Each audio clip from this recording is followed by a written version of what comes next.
તમે આને શું કહો છો એ મને કમેન્ટ બોક્સમાં જરૂરથી કહેજો। તમે જોઈ રહ્યા છો એ ના તો કોઈ રોટલી છે કે ના તો કોઈ પરાઠું છે। હા ફ્રેન્ડ્સ, આપણે આજે બેતું બનાવવાના છીએ, જે જવલે જ હવે કોઈ ઘરમાં બનતું હશે અને એમાં પણ આપણે થોડું નવું વેરિએશન લાવશું। એના મસાલામાં આપણે થોડું અમુક વસ્તુ એડ કરીશું જેથી બાળકો માટે હેલ્ધી વર્ઝન બની જાય।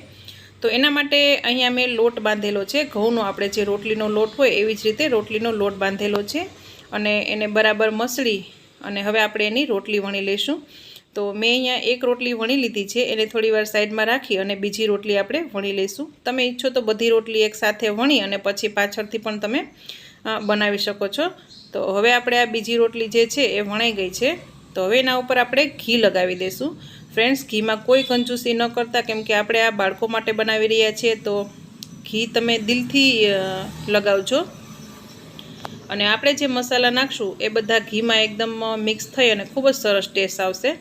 તો મેં અહીંયા આખી ખાંડ લીધેલી છે, તમે ઈચ્છો તો ખાંડનો પાવડર કે સાકરનો પાવડર પણ નાખી શકો છો। સાકર જે છે અત્યારે ઉનાળામાં ખૂબ જ ઠંડી હોય છે, તો તમે એ પણ યુઝ કરી શકો છો।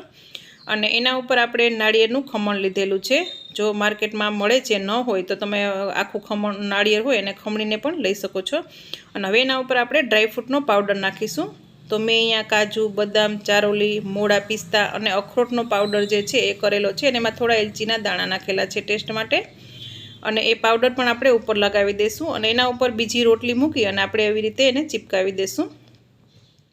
ને બાળકોને ડિઝાઇન ગમતી હોય છે, તો તમે કાંટા ચમચીથી આવી રીતે ફરતી ડિઝાઇન કરી શકો છો, એટલે ડિઝાઇન પણ બની જશે અને આપણી રોટલી જે છે એ પણ ચીપકી જશે। અને યા તો તમે હાથેથી આવી રીતે કરી અને પણ ચીપકાવી શકો છો, નહીંતર નીચેની રોટલી છે એના ઉપર પાણીવાળો હાથ કરી અને ઉપર પણ રોટલી લગાવી દેશો તો પણ એ ચીપકી જશે। હવે આપણે તવો ગરમ મૂકી અને એમાં આપણે રોટલી શેકી લઈશું।